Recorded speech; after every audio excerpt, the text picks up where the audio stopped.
Hello and welcome to the recording of this month's webinar. While the hot topic on everyone's mind is tags, we have recently run a couple of separate webinars that went through the details about how that process can be applied to functional skills and ESOL. You can find the recordings and other information for these on our COVID web pages. Nonetheless, there's plenty of other information that we're going to shower you with over the next few minutes. Remember, we do run these sessions 3 times during the month. There's a regular time slot for each session, for example, the 3rd Wednesday of each month. Even though you are listening to the recording of this webinar, you can still post your questions to our pre-employment inbox. That's pre-employment@cityandgirls.com. A big thank you to everyone who has been posting questions. We have been collating these and forming our rolling Q&A webinar questions, which can be found on the Functional Skills Qualification page under Centre Documents. There is a link on the slide for you. And in the normal format, we will keep adding to the document. There weren't many to add last month to the document, so you may have noticed that the document has not changed. It's just due to all the questions that we had received last month had already been answered. However, the document is gradually getting bigger and more comprehensive, and again it's always worth looking through it in case the question that's on your mind hasn't already been addressed. You can still contribute to this document by sending in your questions to the pre-employment inbox. That's pre-employment@cityandgirls.com.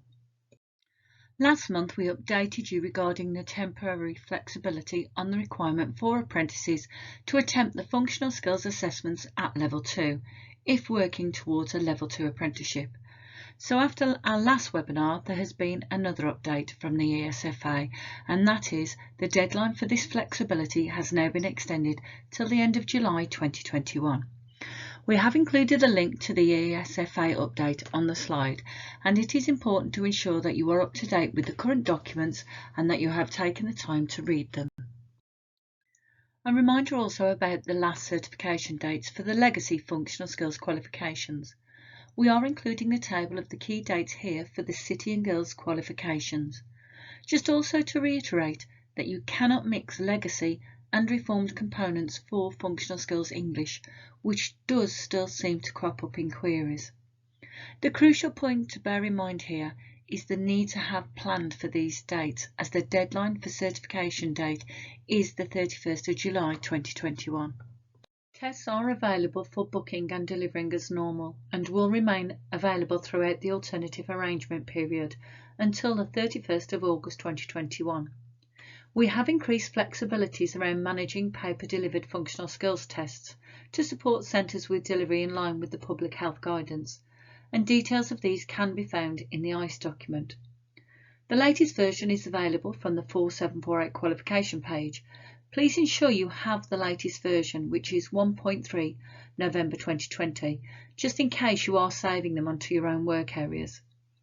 As well as paper-based assessments, we are still running on-screen assessments for functional skills, ESOL and principles of mathematics and English 3844, which can all be booked as normal.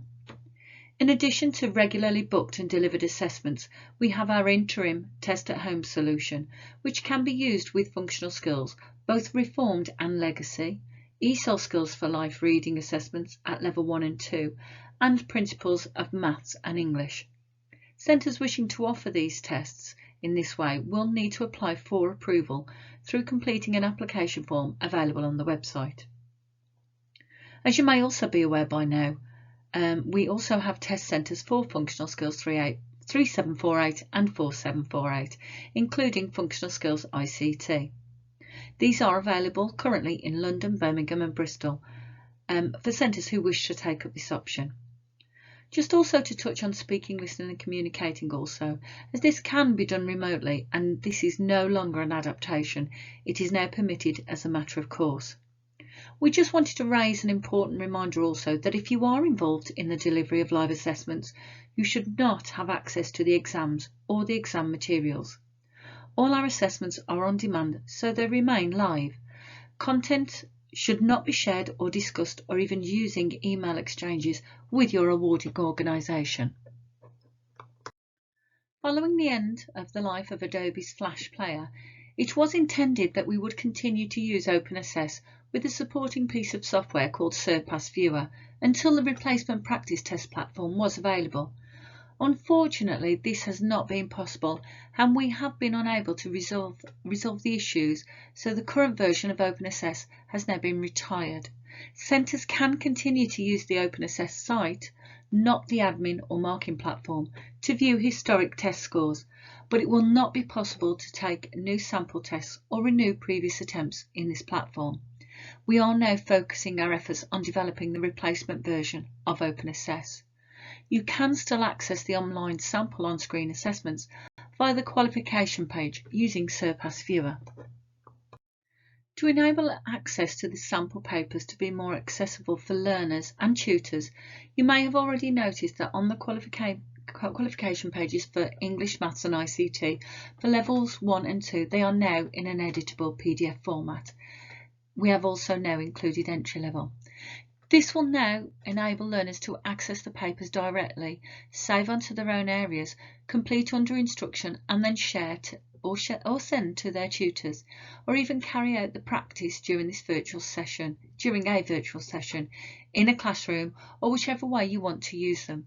Just to remind you, there is a minimum of 4 sample papers for each of the levels 1, level 2, Maths and English, both reformed, and Legacy 5 or 6 sample papers for ICT at level 1 and level 2. As you may have already noticed that the mark schemes are now password protected. This has been requested by some customers for some time now, where there have been some concerns about learners accessing mark schemes inadvertently. And with the prospect of sample papers now being used for the tag process, we have taken the steps to protect the mark schemes. You can find the passwords on the walled garden catalogue pages for the relevant programme of study. Walled garden is a secure platform, so passwords that are kept here are not for sharing with learners. However, as a tutor, you are able to have access to the passwords. So in your centre, the process may be for the exams team to be the only people to have access to the walled garden. You will need then to obtain the relevant password from the administration section for the correct full qualification. We just also wanted to recap on a few points before we talk about the new information, as we are finding that there does seem to be some confusion in terms of the difference in the assessment arrangements for this year compared to last year. So just to recap, that last year CAG, Centre Assess Grades, was a prediction of the grades and that all exams were stopped. This year, following the publication of the Vocational and Technical Qualification Contingency Regulatory Framework, VCRF, assessments are to be taken as normal or with the agreed adaptations where necessary using alternative arrangements, teacher assessed grades or tags. This means that for functional skills and ESOL skills for life, assessments should continue to be taken as normal or via the published adaptations where it is safe to do so, with tags being used where this is not possible. In order to use the tag process, centres are going to need to apply to City and Guilds for approval, explaining why assessments cannot be taken as normal or using the published adaptations. To support you with this process for functional skills, you can find a recording from the recent support webinar. You can also now find the new guidance document for functional skills assessment arrangements on our Functional Skills COVID-19 webpage. For ESOL, likewise, there is a recording from the support webinar available from the COVID-19 pages. We all need to be clear that the alternative is the last resort and that it's important that no learner is disadvantaged. This is a way through for all learners who cannot access testing for genuine reasons. We appreciate that we haven't been able to share informational details with you today and that you will have many questions and concerns. This process is still ongoing, so your feedback and questions can help to contribute to this. So you can send in your questions or queries or concerns into the pre-employment@cityandguilds.com inbox. It just remains to say thank you for joining this recording. We will be back again next month. Stay safe. Goodbye.